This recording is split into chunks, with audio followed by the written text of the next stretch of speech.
Hello everyone and welcome back to how come I've never gotten this deck before, or rather I don't know. I'm trying to switch shit up. Anyways, welcome back to another video on my channel, the Lover's Path Tarot walkthrough. What the fuck am I saying? Anyways, here we have the Lover's Path Tarot by Kris Waldherr.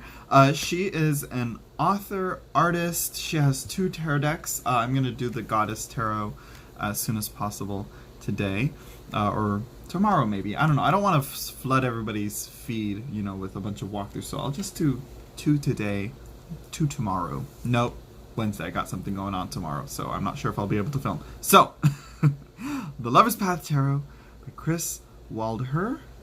Waldherr? I don't know. This is published by US Games. There are two versions of this deck. The only big difference is the packaging. This edition, which is just the box, just plain small tuck box, nothing unnecessary. Okay, I'm saying that because the other version is pretty much a border of cardboard with a layer on top.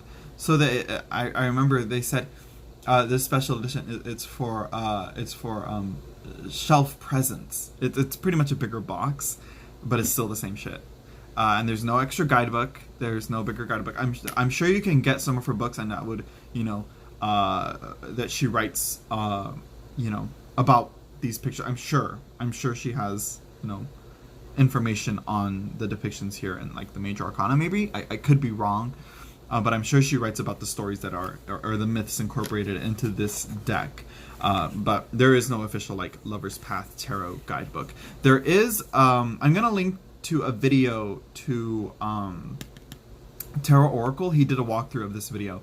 He did a walkthrough of this very video. Yes, he actually got this video from the future, and he did a walkthrough of this deck, and it came with like a scroll, and it came in this nice box. It had something, I don't know. It came with a whole lot of stuff, but a whole lot of nothing, really. So really, this is all you really need. No need to, go all above and beyond, or something like that. But anyways, here we go. Here's the cards. Here's the back. Okay, I'm gonna show every single aspect of this in clear view so you guys know what you're getting. So yeah, because if y'all try to find this on eBay, eBay, they be trying to scam people with even mass-produced decks. Okay, they're not even going after these indie decks anymore. They're going after all the decks. So, just so that you're getting a good, genuine, deck, and you're not stealing from the artist, you know what I mean. Anyways, moving on. Here's the backs. It comes with two extra cards, a title card, yeah, and a little bit about the deck and its creator. If you don't want to hear me read it and fast forward through that and just want to read that, but I'm going to read it out loud. The creator of the much-loved Goddess Tarot displays her artistic and writing talents once again with the Lover's Path Tarot. Kris Waldherr, I want to say it's Waldherr, like the W is the V, but, Anyways, Waldherr narrates classic love stories and myths from around the world while depicting the inspiring lovers as traditional tarot archetypes. Her beautifully intimate paintings depict famous lovers such as Romeo and Juliet, Cleopatra and Caesar, yeah, that's his name, Caesar, Arthur and Guinevere, and Cupid and Psyche. Whether seeking to improve and expand upon a love relationship or yearning to nurture the relationship with oneself, the Lover's Path Tarot offers a sumptuously romantic and transcendent tool for individual growth and understanding. Its message is that all love relationships mirror our relationship with ourselves. The Lover's Path Tarot takes its users on a journey where emotional and spiritual wisdom is gained by daring to love one another. Designed by Kris Waldherr, Arts and Words. Look at that. Visit the Lover's Path website at www.loverspath.com. Yeah. So there you go. I love the backs. Very simple, but I do wish, again, like the white border. And the borders are, I think, the only downside to this, and also to the Goddess Tarot. But I mean, you can practice trimming on it, Nothing bad against it. I think, because here's the thing. Let's start looking at the front of the cards here. You probably already saw it, but here we go. Let's take a good look at this. Look at that. Okay.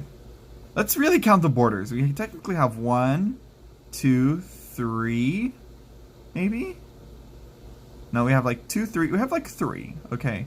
Now I get this part, you know, in a sense. Okay, I get that. I get that. I get it. I get it. So this one, you know, not so bad with its borders. I think this is the one, the Goddess Tarot is the one where it like has like the words like this on a colored border, so the white border is kind of obsolete. But I mean, I don't know. I wish borders were more just like this, you know, instead of this plain white one. I wish it was more like the border on this. I would have been fine if this image was larger and it had like, you know, a little bit of a redesign or something. Like maybe make this, you know, these little like cream colored, you know, borders here, extend them out a little. And then write, you know, 0 and then innocent or something. I don't know. But again, when it comes to designing tarot cards and all that, redesigning them, it's easier said than done. Here we go. We have Tamino and Pamina. Tamino and Pamina. So this is a multicultural deck. It depicts myths and stories from all around the world. So let's see which one this one is. I don't know if she'll say like, oh, this is from this. You know, I read a few, which were pretty good, but let's see. Okay, The Magic Flute was the last opera Mozart composed before his death in 1791. Some of its fairy tale plot was inspired by the rites of the Freemasons, a secret society into which Mozart had been initiated. The Magic Flute tells of a princess named Pamina and a prince named Tamino, who learn to trust our hearts, innocent and inexperienced as they may be. Innocent and okay. Okay, so it's a story from Mozart, or, well, I don't know. You know what I mean. Let's see. So yeah. Anyways, moving on. I've never heard of these two. Never heard of them. I'm like, where are you from? From Mozart. So yeah. Anyways, let's see. So the Little White Book, you know, it's US Games Little White Books. They're not, you know, they're not like a ton of information, but it's still a good like starting off point and a good, you know, bit of information on each of the cards. So yeah, here we go. Innocence. And then we have Magic, which is Merlin and Vivian. Everybody knows Merlin, but I've never heard of Vivian. I was like, who is she? I don't know her. Here we have, I'm not gonna say that name because I don't want to say the names, but I think, I think this is 1001 Nights, you know, where she reads him to sleep for like 1001 nights or something. I could be wrong. Right? And she reads them like all these stories, and that's where like you get the Arabian Nights from. Let's see. Am I wrong on that? I could be wrong on that. Over the course of 1001 Nights, yeah. Shahrazade. I could be wrong. I probably butchered that. Sorry. The wise bride of King Shahryar. Oh my gosh. Tell many compelling stories.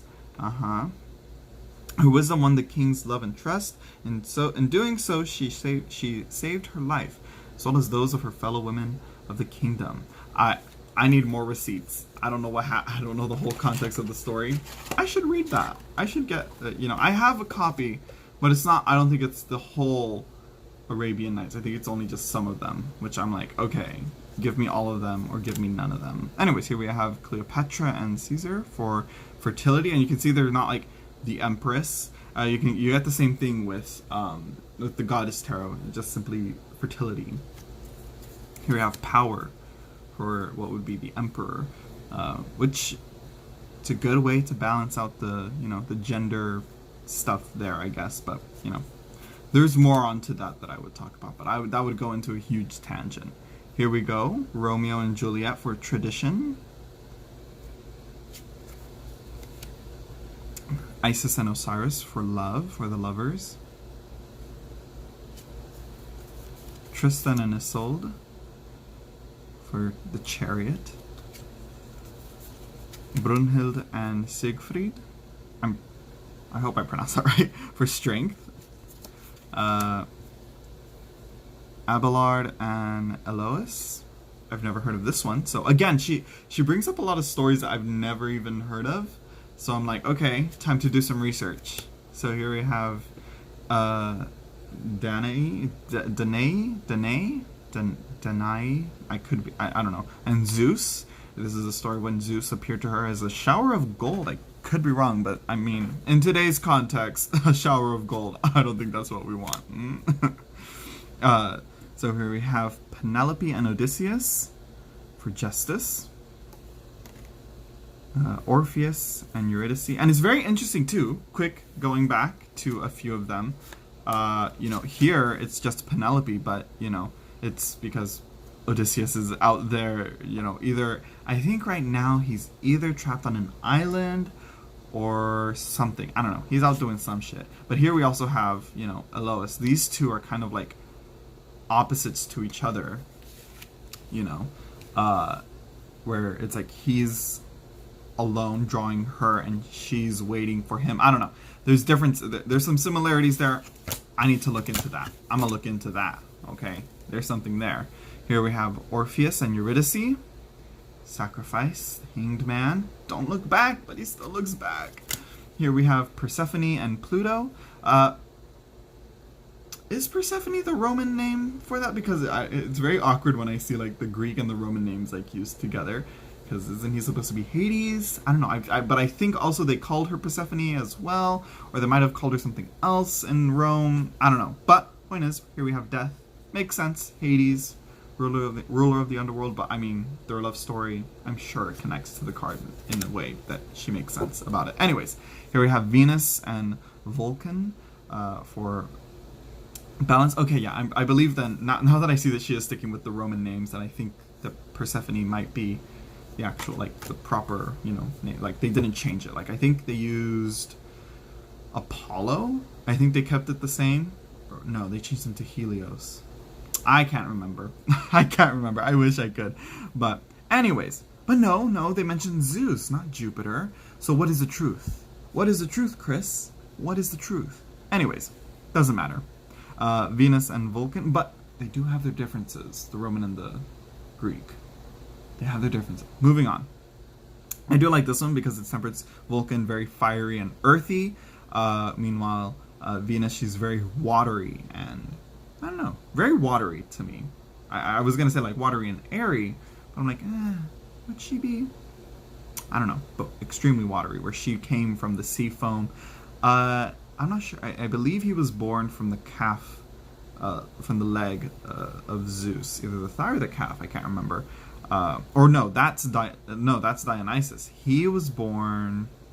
I don't know when. I gotta check up on how he was born. But yeah, but point is, he's a forger. He's he's described as ugly. But she is married to him. But she always she always cheats on him with Mars or Ares, depending on what, whether it's Greek or Roman. Anyways, moving on. I do get the elemental background there matches up well. Here we have Temptation, Paolo and Francesca for the devil. Again, another story I gotta look up. Dido, and Aeneas for tower, oppression. Don't quite see the tower as oppression though. I would see the tower as a destruction of oppression. I would see oppression more for like the devil or the 10 of wands, maybe the 5 of coins. Anyways, here we have Grace, the star, Dante and Beatrice. Really a beautiful picture here.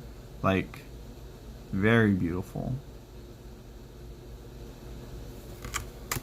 Here we have Ivan and Odette. I think this is the story of Swan Lake. Is that right? I don't know. The most I heard about it was from Black Swan with Natalie Portman. So yeah, but here we go. Illusion. 18, but I'm sure it's a different story, but the first that comes to mind is Swan Lake. Cupid and Psyche for Awakening. I want to read the one, California Truth and Story. She always recommends the C.S. Lewis retelling of this story.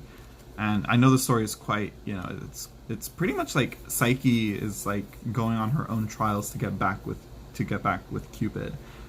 So quite like it. But anyways, I'm gonna link a video down below to which retells the story of Psyche and Cupid.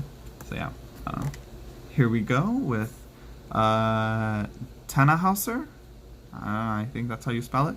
And Elizabeth with Judgment. Again, I don't know. Here we have Dionysus and Ariadne.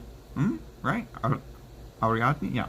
With the World. Triumph. Yeah. Interesting. I didn't know Dionysus was with Ariadne. Really? Again, receipts and tea that I don't know. I don't know. I gotta look into it. Here we have the Ace of Wands. And going into the minor arcana, the Two of Wands, the Two of Staves. So very Rider-Waite-Smith, you know, with the depictions here. I believe this is Celtic. I could be wrong. 6 for victory. This one doesn't quite give me that victorious, you know, type of thing, you know. But it does look like he's out of the woods. Could say that, you know. I could see it there. You can see like there's a clearing out there. He's, you know, there's no more woods. Anyways, 7 of Staves. Okay, yeah, I can see that. 8. Beautiful birds with it. The 9. You see that? What's going on in here? Oh, I see it now. Oh, I wonder what's being drawn there. Here we have the 10.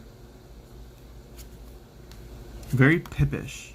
I would like to see more of like stuff like this, maybe, and not so much the Rider-Waite-Smith. I would like to see that from her. Which I think her Goddess Tarot kind of does that. I don't know. I have to see. You know, I've shuffled it a few times, but I haven't really focused in on like how many cards are like this. But anyways, here we have the Princess of Staves, Brunhild. Prince of Staves, Siegfried. Which I think this is from, you know, Norse mythology, but also the ring cycle. So yeah, here we have Fricka and Wotan.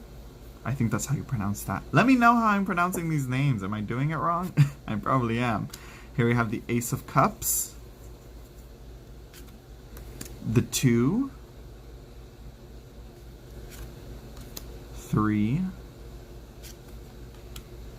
4, 5, 6. That's like, I love the greenery going on here. I just noticed that, like all the branches and the leaves just full of foliage. The 7, quite like that. 8, the 9, and the 10. And here we go to the courts. We have Bragvan. Oh wait, so would that mean that these cards aren't Celtic? These are Norse? Yeah, these would be Norse. So this I think is Celtic. I could be wrong. Tristan, no, I don't know. European. They're all European, honestly. Isolde, Mark, again. Story, I don't know. The Ace of Arrows. The 2 of Arrows. So I think this is, again, Cupid and Psyche. I could be wrong, though. 3 of Swords. Okay, yeah, it's Pierced Heart, whatever. The 4 of Arrows, the 4 of Swords, or 4 of Arrows, yeah. Rest. 5 of Arrows. The 6. 7. Yeah, I think this is like Psyche's journey. I could be wrong, or is it Venus? I don't even know. Look at that, looks like Pandora's box. I don't know. Or maybe it is, I don't know. Oh my gosh, I gotta do research on this. Wait, I have the little white book. So yeah, it is Greek Roman. Here we have Psyche, you know, yeah. Let me see if each, because I'm sure each of the minor arcana focuses in on, you know. Yeah, here we go. Okay, yeah, she starts with cups first. I forgot to reorganize them back into how they are. So, yeah, lovers Siegfried and Brunhild. So, yeah, yeah, okay, hold on. Let's go to the arrows. Okay, yeah, okay. Just as fire associated with the preceding suit of staves burns us to take action in our lives, arrows pick our consciousness into awakening. In the Lover's Path Tarot, the suit of arrows is associated with Cupid and Psyche, presented upon awakening. 19, the Sun. The 20th of the 22 major Arcana cards. The myth of Cupid and Psyche depicts how love grants wisdom. Love transforms us, just as Cupid's magical arrows transforms all who are struck by them. Yeah, there's just a little, like, yeah, okay.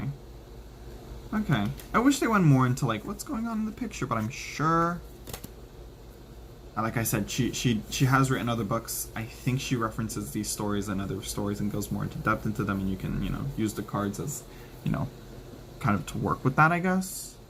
I don't know. I have to see. Prince of Arrows. Okay, here we have Venus for the Queen of Arrows, and I think Adonis for the King of Arrows. I forgot. I was like, wait a second. Who is it? It's Adonis. So yeah, we have the Ace of Coins, Two of Coins, 3, 4, 5, and 6, 7, 8, 9, 10. Yeah, Danae, Perseus, Hera, and Zeus. Okay, now, I'm just barely remembering now. I'm like, wait a second, I'm sure there was a, no. The Goddess Tarot is much more multicultural. I believe this one, yeah, this one's like, you got Arabian, you got Greek and Egyptian, I guess. European, yeah, European. That's not, European, that's Egyptian. Yeah, very European focused so far. Yeah. Yeah, very Mediterranean? No, not even then. Not even that. Mediterranean has way more, mostly European. Yeah, which is unfortunate. It is quite a beautiful deck, and there are many different, stories of around the world, like, of iconic mythical lovers and all that. So, but who knows? I guess, but when making this deck, I don't think Kris Waldherr was really focused on, like, I'm gonna make an inclusive all representative, tarot deck, I don't think that's what she was setting up, to do. But, at the time, it was at the time of this deck being made, just like, kind of to explain, it's first completed in 2004. Not a lot of people at the time were very much, calling for representation, I guess, as we are now today. So, I guess in that sense, this deck hasn't aged well.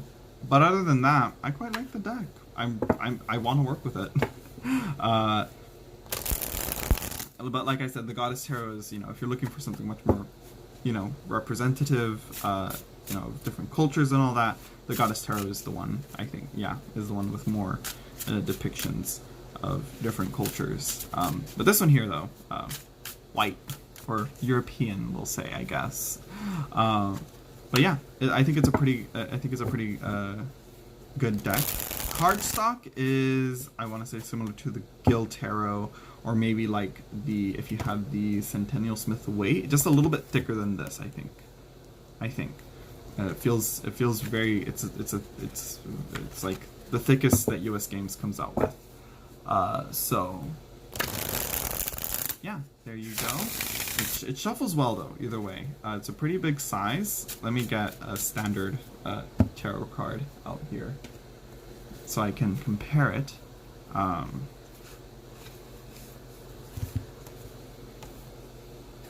Yeah, it's the same size, just very much wider. So yeah, there we go. And I don't know what else to say. Oh, I didn't even compare the size of the Jungian Tarot. Oh, I forgot to do that in my walkthrough. Oops.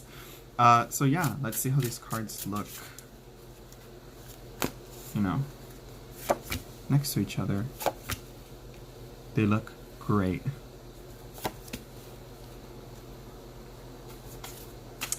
she has been showing up a lot. The High Priestess. I don't know, when I just, sometimes I get bored and I shuffle and I draw cards. I'm not like intentionally doing a reading, she'll just pop up a lot. I'm like, okay, what do you want? So, I'll have to see. Anyways, I'll have to see what she wants later. Anyways, I hope you all enjoyed. This has been a walkthrough of the Lover's Path Tarot. I'm going to link to the deck, and if I find a guidebook for it, or any books focused on it, that kind of goes with it, I'll try to link them as well. And yeah, I hope you all enjoyed. Let me know what you think down below. Don't forget to like, comment, subscribe, and ring that notification bell, because I always do readings randomly, but I never, there's no consistent schedule, so I could go live at any minute. I could be going live right now. I'm just kidding. No, probably not.